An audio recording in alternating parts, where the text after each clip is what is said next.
Ladies and gentlemen, I am not standing here as a speaker, but rather as talking statue. Statue that embodies someone who knows Vladimir Matsura as a friend, as a colleague. Therefore, I hope you will allow me to speak about his love for Estonia in Czech. Firstly, because only Estonian word I know is tere. Secondly, because English does not deserve to be terminated in public. And thirdly, because Czech is the language which Matsura prized Estonia and Estonian literature in a country that tirelessly proclaims itself to be the center of Europe. Matsura often liked to joke that Czech and Estonian are essentially the same language. He illustrated this by pointing out that both languages have the word víno, vín.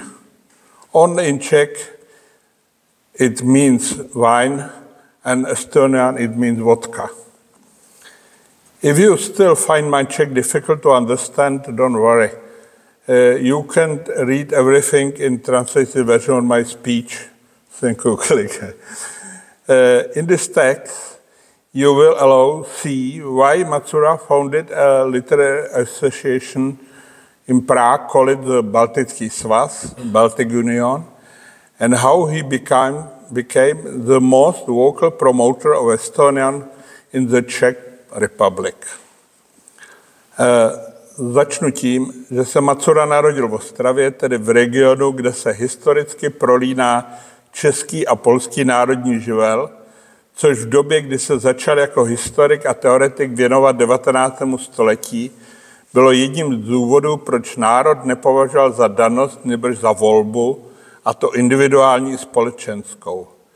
Zrod národní ideje totiž interpretoval jako předem nevyhraný zápas, který vyrůstá z lidu, nýbrž jako výsledek iniciačních aktivit malé skupiny Italů, kteří se rozhodli být Čechy a začali tudíž českou kulturu a společnost konstruovat jako svébytný mytologický, potažmo semiotický celek. A tento svůj sen naplňovali navzdory neuspokojivému stavu věcí národních, což je vedlo k tomu, že si s veškerou vážností začali hrát na jazykově, literárně, umělecky a sociálně vyspělou společenství. Přirozeným důsledkem byla také řada mystifikačních anekdot, které toto společenství modelovaly tak, jako by se nacházelo na mnohem vyšší úrovni a mělo jinou minulost, než tomu bylo reálně. Národ byl pro Matsuru běžnou a nezbytnou součástí fungování soudobé společnosti, rámce, mimo nějž neumíme žít. Nepovažovali ji ale za zhůry danou Bohem či přírodou otevřenou samozřejmost.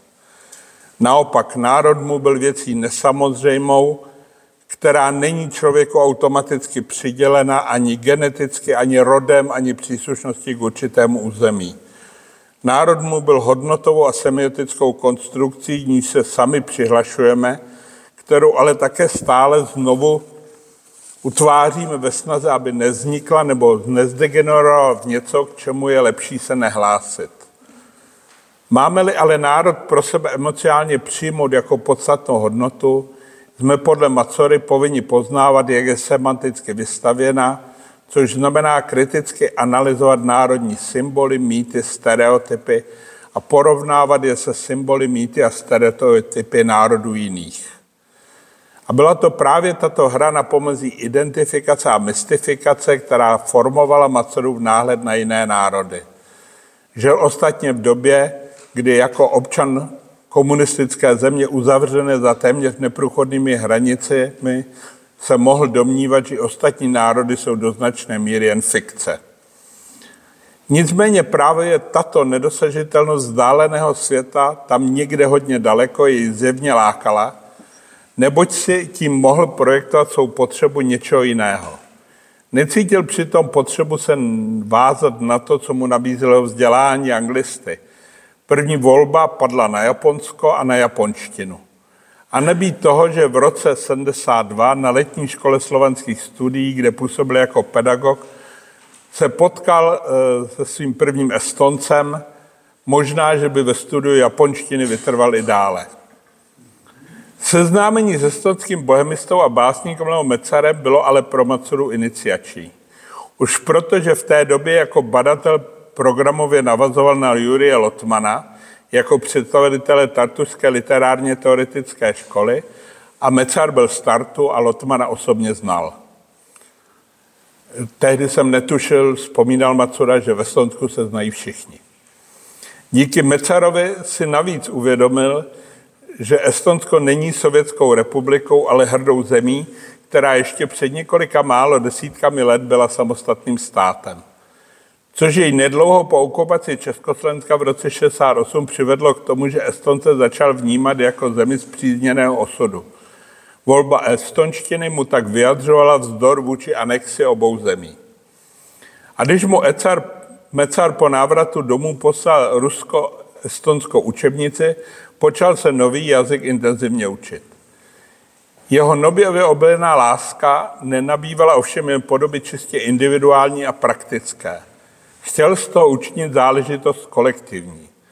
Dal tedy průchod svému celoživotnímu sklonu zakládat mystifikační organizace, což je téma, o kterém bych tady mohl mluvit velmi dlouho, a inicioval vznik neformálního společenství nazvaného Baltský svaz. Organizace, jejímž úkolem bylo propagovat estonskou, lotyšskou a litevskou myšlenku, nicméně svým titulem se po vzoru obrozeneckých institucí českých vztahovala k vyššímu celku a pohrávala si i se jménem impéria, do něhož bylo Estonsko mocensky zařazeno. A vůbec mu při zakládání Baltského svazu nevadilo, že v Československu není mnoho příznivců, znalců a odborníků, kteří by se mohli stát jeho kvalifikovanými členy. Baltský svaz, respektive jeho první dětská fáze, tak měla resesistický charakter. Založili ji nadšenci, z níž jeden se estonsky začal učit teprve nedávno a druhý, Vladimír Novotný, rusista, se o to ani nepokusil. A do hry vtáhli celou řadu osob, pro které baltské země byly jen fikcí, tedy celou řadu spřízněných lingvistů, literátů a teatrologů, redaktorů obého pohlaví. Jinak řečeno, Estonsko pro Matsaru zprvu nebylo reálnou zemí, jako spíše snem a výzvou. Tématem, do něhož bylo možné promítat tvarosloví českého národního obrození. Procházíme-li Matsurovými estonskými aktivitami, nemůžeme přehlédnout, nakolik korespondují s tím, co napsal v publikaci Znamení z rodu. Hravý princip, na něž byl Baltský svaz založen, nicméně odkrývá takzvaný minimální estonský program, jenž byl předkládán uchazečům o členství a obsahoval body jako estonská literatura, jazyk a kultura je ze všech jazyků, literatur a kultur prokazatelně nejestonstější. Estonsko leží v srdci Evropy. Svět se zmenšuje, jen Estonsko je stále větší. Tallinn se píše se 2 N, nedovolím ho psát jinak. Budu propagovat estonskou myšlenku všemu způsoby a podle svých sil. Potenciální členové svazu měli vyjadřovat svůj vztah k Estonsku nejen souhlasem s těmito tézemi, ale taky správnými odpověďmi na další sugestivní otázky. Například, přepadají tě někdy stavy, že máš pocit, že jsi estonského původu? Případně, jsi přesvědčena, že souvislý výskyt zeměpisných jmen na Lin, končících na Lin ve střední Evropě, například Berlín, je přesvědčivě dokazuje původně estonské osídlení. Nezávislost mystifikační fáze Matsurovi přitom umožňovala volně si pohrávat s realitou a estonskou myšlenkou prosazovat i za pomocí zjevných pseudovýroků, a to bez ohledu na jejich věrohodnost a integritu. Když například dokládal kmenovou blízkost Čechů a Estonců, argumentoval jednou původním osídlením střední Evropy, estonským osídlením střední Evropy, a jindy zase se stejným potěšením rozehrával mytologickou představu Estonců jako té části českého kmene, která při stěhování národů zabloudila až kamsi k Baltu. Slovil se ale také češtině podvrhnout estonštinou inspirované novotvary. Úspěch zaznamenal, když se mu podařilo do 2 slovníků, českých slovníků cizích slov, vklínit slovo teretričko jako označení pro jakékoliv tričko s obrázkem.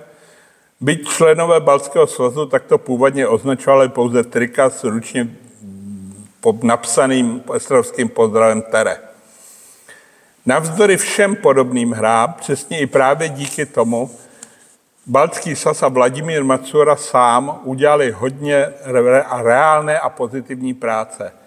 Díky své neutuchající energie a organizační snaze vyprovokoval vlnu překladů z jazyka, z něhož se do té doby překládal jen sporadicky, a to ještě prostřednictvím jiných jazyků, tedy ruštiny a němčiny. Vynecháme-li publikace časopiské, Macura sám do konce 80. let publikoval 18 překladových knih, Naděžda Slabýhoudová, což byla rusická, jim převedená na estonskou víru, 16 a Květa Nováková 10. Ke konci 80. let se k ním přidávali překladatelé nových, například Jana Krasnická, původním polováním polonistka, ale součástí vlny těchto publikací byly překlady opačně, čili básnické překlady Jiřího Žáčka a tak dále. To je ale už jiná kapitola.